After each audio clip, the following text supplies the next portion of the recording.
Hello, I'm Janis Carthon, and welcome to another edition of Realizing Potential. Today on the show, we have one of the newest additions to the RAM family, Dr. Paul Bryant, who is the Associate Provost of Enrollment Management here at Albany State University. Welcome to Thank you. and welcome to Albany State University Indeed. as well. Pleasure to be here. Yes. Indeed. First of all, tell us a little bit of your background. Indeed. Yes, I have in higher education. Started out as a school teacher years ago. Sort of worked my way into higher education realm, and I've been at several universities. This is my fourth HBCU. I was Vice President of Student Affairs for many years, and then decided to kind of go over to the wards. Enrollment management and retention, also in academic affairs. I've been Dean of Academic Affairs and stuff as well, and been working my way from there. So many years in this particular realm, and just look forward to being able to bring that experience here to Albany State University. Right, and one thing we talked about, you started in education. Yes, indeed. They started in education as a school teacher, good old-fashioned school teacher. You know, you can't go wrong with that. Right. But it worked out very well and stuff. I was there for a few years and sort of got recognized for some of the things that I was doing there, and the principal went over to the college environment, and from there he called me and asked, he said, you know, you're doing a lot of things there, and you're more administrative than anything. Would you consider coming to the college? And I said, okay, well, opportunity. And I went there and saw that there was a career path, and sort of never looked back from that, and worked out. And why Albany State now? You know, Albany State really has quietly been amongst the top 10% in HBCUs in terms of their performance and production of degrees and things of that sort. And they really have focused a lot on academics.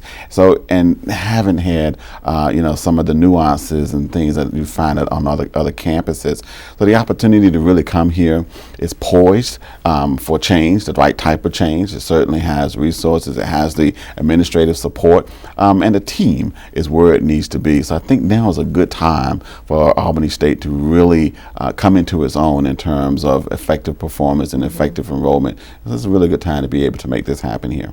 And what are some of your responsibilities as the Provost of Enrollment Management? Indeed. Enrollment management, higher education, has only been around for about 20 years or so.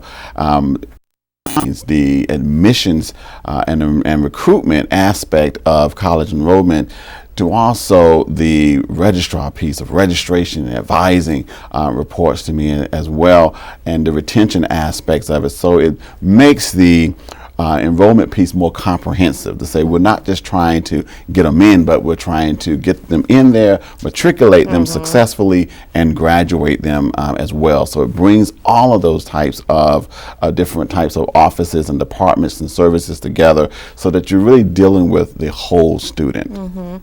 And somehow you, as the Enrollment Management Provost, you have to be pretty innovative in your thinking as well in terms of recruitment and retention. Indeed, a lot of competition out there. Right. You know, nothing short of that. So it is a lot of things you want to be able to do. You want to reach the right type of students. So you first start with, you know, what is our mission? What is, you know, Albany's trend? Why are they here? Why do they exist? And connect the right types of students to Albany State. There's a lot of students that would, you know, maybe not go to college if it wasn't for an Albany State being there. And you want to connect to those types of students, stay true to your mission and true to what you really want to be able to do. And as more colleges become more savvy in attracting some of our brightest, you really want to be innovative as to how you can make the Albany experience more attractive to these students as well. So it's about image. making certain that people understand what we're all about. It's about making certain that they understand the types of programs that we have, the successes we have with other students, the dynamic faculty that we offer here as well, and the nurturing environment, bringing all of that to bear with the students and the parents that are looking for an opportunity to say, we want to put our student here because the opportunity for them to grow and mature and realize their career goals is certainly something that Albany State can bring to bear with them. What do you see as some of the challenges in recruiting good students and retaining them?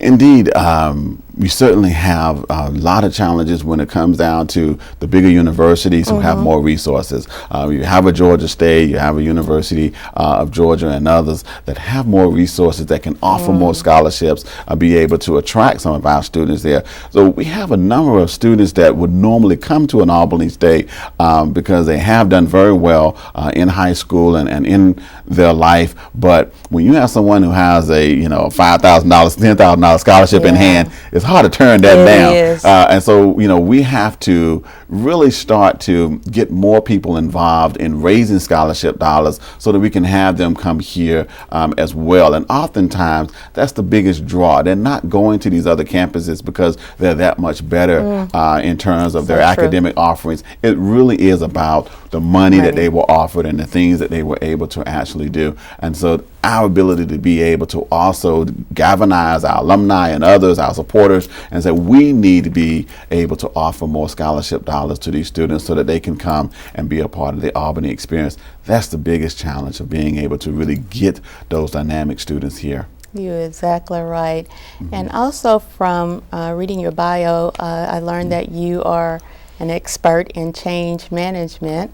And so how do you change some of the things in higher ed? Well, now that's a slow-moving ship. It is. And I've worked on the other side. It moves fairly quickly, but it's a little slower when you in education. It takes time. Right. And oftentimes, as we find out, with any organization, it is the people who make that organization what it is and what it's all about. And Albany State is no different. It is about the people who work here. It's about our ability to be able to be effective and be efficient and be able to do business in a business sense, to be able to be professional in every sense of what we actually do. Exactly. So the change management piece really is about helping the team itself to understand how their daily work really flows into the bigger picture of the mission, accomplishments, and the goals and objectives of this particular college. We're not as big as we would hope to be, but we're working on it. And so every day we have to be on. We don't have the latitude to not be on. We don't have the latitude to not give our 110% every day we walk on this particular campus. And getting them to understand that there are nuances of a college environment that is business oriented. Financial aid, that's a business. Admissions is a business. Certainly what happens in the registrar, those are business oriented types of things. And we try to be student friendly. We try to make certain that we're always thinking student first and student oriented in what we're trying to do.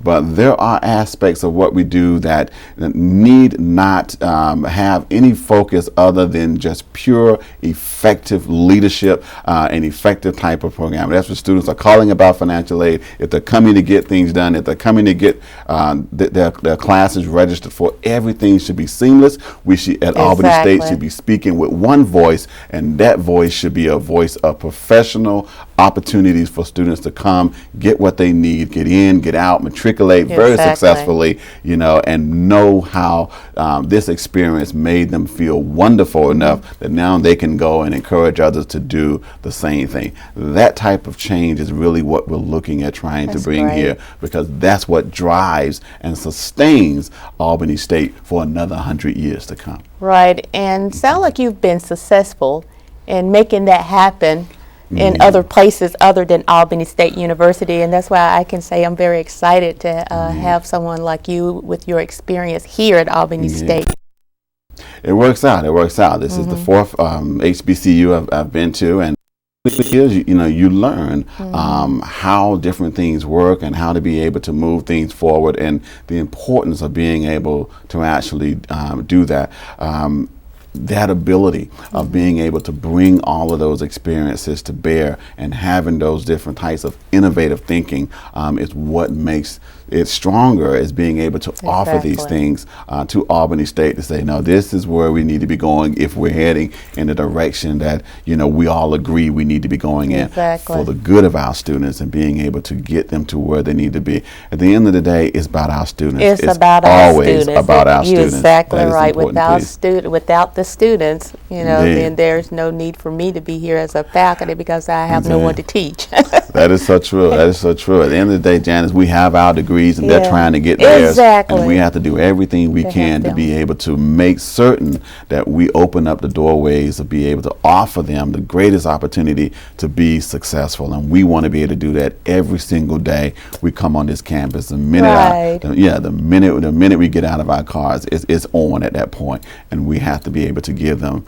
100% of us, because we owe it to them. Right, and if you reflect on how we actually, you know, made it, it was because of good customer services, or we met someone along the way that mentored us, and then we were able to accomplish what we wanted to accomplish as well. So that is so true. It is. I mean, you look at even a school like Albany State, you know, there was something special about the creation of these types of schools, these HBCUs and others. I mean, you look at the dynamic leadership of Dr. Holly and what he had to go through in order to get these things done. It was a beacon of hope for people to be able to come and say, you know, for parents that didn't have a lot, all I can give to you is an opportunity. If I can get you to the steps of an Albany State University, I would have given you all that I can so that you can go on and do things. And that was an important thing for any parent to be able to do. I just want to get them to those particular steps, and the school knew that and could take it from there. And embrace it. You wanted to be like the professors. You wanted to be like the administrators. Everything about them really was about leadership, professionalism, charismatic ways in which they carried themselves. That's what made these HBCUs what they are today. And we owe it to ourselves to be able to understand those dynamics and bring that to bear as well. Do these students feel they want to be like us and be able to at least take it to the next level, because they see in us an opportunity to be able to expound upon their own types of goals and missions and take their life somewhere else. That's why we have to be on every single day. It is so important. Well, let's change gears a little bit and let's talk about some opportunities for people who would like to attend Albany State, how they can get here. Indeed, exactly. Okay, and there are two. Let's first talk about Go Back, Move Ahead Preview Day. Tell us about that particular day. There are a number of students who started their education, did not get a chance to finish it. Life sometimes gets in the way of things, and we've recognized that. And one of the ways we want to be able to ensure that they have an opportunity to really complete what they've started is to have this campaign of Go Back, Move Ahead. It's an opportunity for them to be able to say, look, we know you started. It may have been years ago. For some of them, it's been 5-10 years ago that they've started. But we recognize that they left in good standing. Things are changed now, and we're bringing them back to the campus. Some of them only need as little as under 10 credits, and they're done. You know, and we really want to be able to connect them with those particular academic goals and say, look, you just come in, get this thing done, and you're done. You're finished. You're out of here, and you have that degree in hand. And so it's happening tomorrow. It's going to be near the football stadium from 10 o'clock to 12 o'clock. We're just having them come over. We're going to show them what it takes for really to be able to get their academic aspirations complete, get that degree in hand, and be able to finally say, yes, indeed, I finished it. I finished it up, and you have it in your hand and stuff. So we really are reaching out to all of those students who were once here and say, let's get this done. We want to work with you to make it happen. So will this be an event that will happen, you know, like how often would this occur? Because it look like this one is right around the corner. It is. So I'm quite sure for our viewers, if they want to participate in another one, if they, you know, if we actually show this particular show it after isn't, the fact.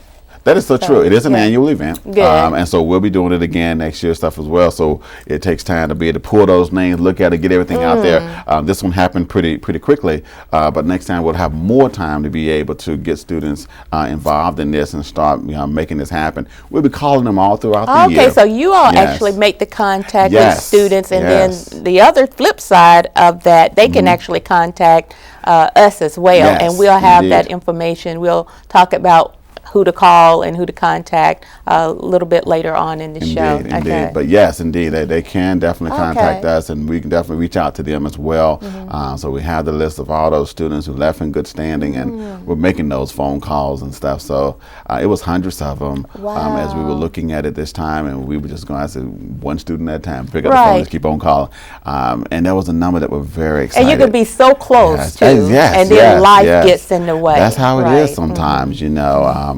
But it works like that. And we had one lady who we had reached out to, she got pregnant, and she just couldn't make it to that last semester, and she literally, she had only 6 credits left, but and she said one child after another, and I said, well, your children are grown, and you need to come on back and get this taken care of. But she really appreciated us reaching out, and because she didn't think she could come back. She thought maybe she left with with financial issues, and no, none of that. You can just come back as if you never left and finish this thing up, get these 2 classes, and you're done.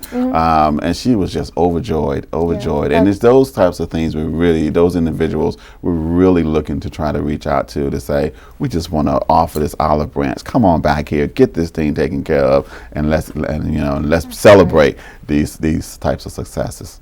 Great, excellent. And then there's another event, Acceptance Day Luncheon. Tell us a little bit about that, Dr. Bryant. Yes, the Acceptance Day, many schools have these, and sometimes they call them an admitted day. Really an opportunity for students who have gone through all of the recruitment processes to get accepted here at Albany State. We want to bring them in and celebrate the fact that they've gotten accepted here at Albany State. Just them, bring them in. We talk about those who have scholarships. Not all of them, but some will have scholarships. We want to recognize them in front of their peers. We want an opportunity for them to sign. Michelle Obama has this signing day that she started last year for all of the students who are going to college to be able to just sign, just like the athletes do when they say, it's always a big hoopla. Everybody like, okay, you're in the Final Four. What school you going to? And all the cameras come around and they say, okay, I think I'm going to go to this school. But the other students kind of look at that and say, well, I didn't get to sign anything. What about me? So we want to offer the opportunity for students to come, and they'll just sign this little certificate saying, they accept an opportunity to come here to Albany State. And it's an opportunity really to just celebrate that. They'll have pre-registration as well, so they can see where their classes and stuff are. We're advising. We're not really registering, but we're advising them, so they'll know where their classes are. They get to talk to financial aid. So sort of a sneak peek, if you will, into what we have to offer here at Albany State. But more than anything, it's an opportunity to really bring these students in and say, way to go, high five, you got this thing done, heading to college in the fall. Wonderful opportunity. Are there any other events or activities that are in? There are, for the students who didn't quite make some of the requirements, we have an opportunity for them to come on campus and on the an SAT, ACT workshop that is free to all of the students. That's happening on the 25th. They're coming out, and they're just really to come out and learn more about the study skills needed to be more successful on the SAT and ACT. Sometimes these types of workshops cost a lot of money. Students don't always have that money. So we're opening that up to say, just come. It's free. It's an opportunity to really do more of that and then get ready for that next test, because there's another one coming up, and get them ready for that, which is just going to be awesome for them to being able to actually make that.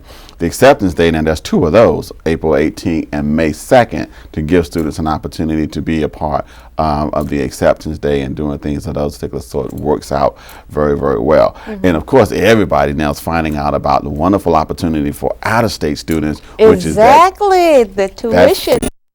That is just not the tuition, awesome, but the fees, the registration. Exactly. Fees, so the out-of-state fees are being waived for them, and sometimes that's as much as $50,000. Right, it's a lot. Yeah, that is. That's Yeah. a huge opportunity. But students who are ready for that, who are from Alabama or over in Florida or over in South Carolina, we have an opportunity to waive those fees for them now, so they get charged an in-state rate. And That so is we're great. really looking forward to extending that opportunity to students who have expressed interest, or certainly will once they hear about this, Right. and need really to part of the Albany experience. So there's some great things happening here at Albany State, and we're looking forward to being able to offer these to our students. Right, and let me say that again. The state fee. Yes. And yes. usually that will be one of the main determination in terms of whether or not you go to a particular college because of that additional cost. That is Right. so true. That's so true. I mean, at the end of the day, students, do want to come. They've expressed interest, but when they see that cost is very absorbent for that, sometimes that could be a stopgate. But waiving that can be huge for students to be able to have an opportunity to come to Albany State and take part in some of the programs and services that we offer here. I think that works out quite well. And Dr. Bryant, how do you feel that online or distant learning is impacting that face-to-face education where you actually coming on a campus? So when you think about recruitment, do you think about both face-to-face as well as online? It is. I mean, the thing is, online is great for the students who otherwise would not make it to this campus. And we've developed a very comprehensive online program. We have 4 undergraduate programs and 4 graduate programs that are currently online. So it's a golden opportunity for students. It's growing every year. It is. So we anticipate that thing to double soon as students are taking part. And they're coming from many different states, because online is online. You can get an entire degree as long as you have access to the internet and being able to actually do that. So for the right individuals, it is a great tool and a great opportunity for students to be able to get a degree who could not come on the campus of Albany State. There are some that would rather be on a location, and so we have satellite locations in Waycross and satellite locations in Cairo that are on the ground, and people are taking advantage of those satellite locations and stuff and getting their degrees from those locations, and they're doing very, very well. And so there are many opportunities to be a part of the Albany State experience, and the online certainly lends itself to us being able to reach out to many, many constituents to say, you know what, you can still do this, still work, still do what you have to do. Nothing now at this point is going to stop these people from getting their degree, and they're heading straight forward, and it's working out very, very well for them. Right, and there is a great deal of competition out there, but we would like to see people, at least look at Albany State, as an opportunity to come and, complete their education or start their complete their whole 4 years of education. We'd be happy to have anyone and, take a look at what they have and what they're doing and what they're interested in. Exactly. It works out very, very well. The Albany State's been here for over 100 years. It's the strength of our programs, the strength of our faculty and our staff, which makes those degrees stronger. People have to consider all of that when they're looking at different colleges and looking at places that they can go. Our College of Education, College of Business, they are second to none in many of the categories in which they're actually doing stuff. So people need to be able to really take a look at that and say, you know what, it's the comprehensiveness, it's the type of education you're going to get from an Albany State. That's what attracts people to being able to do that. And once they learn more about what we do and how we do and get to know these professors, that's what's keeping them here, and that's what's bringing them here in many, many respects, and it works out very well. For the College of Education, there are schools that call us directly, that call the individuals to say, do you have anybody? Do you have anybody? Because they know just how are, and that makes a difference when the community itself, shows a lot of support for the integrity of our programs. Got the phone and say, if I need somebody, I need for them to have an Albany State degree. I know what I'm going to get from that particular graduate, and that is an awesome, feather in our hat to say we're doing the right things. We're a force to be reckoned with, and people need to consider the Albany State experience. Okay, I'm going to change gears one more time. Indeed. Let's talk about your philosophy. There's a quote that I found on your LinkedIn. Tell us about your philosophy and what you believe. Indeed. When it comes down to success anywhere in life, I believe that people have an opportunity to be successful in any regard, but it's not something that is going to wait for them, that is going to come knock on the door and you're sitting there. You really do have to go after it. You have to make things happen, and those things become important. When I first became an assistant dean years ago, I saw that the requirements were that you had to be a director of something, and they wanted that a prerequisite to become, an assistant dean. And I knew at that point, I said, look, I'm coordinator. Exactly. I haven't been director of anything, but I do have community programs. So I created my own community program for troubled kids, and ran that, connected that with the state of North Carolina Juvenile Services. It was sending me children to be able to run through my program every year. And as a director, putting that on my resume at the same time I was working as a coordinator in my daytime job, gave me the opportunity to be able to jump from coordinator to assistant dean and never look back. And so, these are the sort of things where I say it's about recognizing what it takes to be strong, to be a leader, and then going after it. No excuses whatsoever. At the end of the day, all we have is the life we need to be able to lead, and time out for us not being as strong as we can to be able to make it happen. Well, we're similar in some ways, because if I am weak in any area, I will actually sign up for a class, a workshop, or do something. Indeed. And so I'm more proactive. Like usually when someone offers you something or for you an opportunity, you know your weaknesses. Yes. And you have an opportunity to, strengthen, and then that's just going to make you a better person overall. Indeed. It works out very well, and the ability to be able to look inward, and to find out how you can add more types of professional, types of things to your repertoire. That works out. You look at it as it's a computer. The more you have in it, the more people are going to want you. So you just keep putting stuff out, and it works out very, very well and stuff. And but it's things that you have to do for yourself.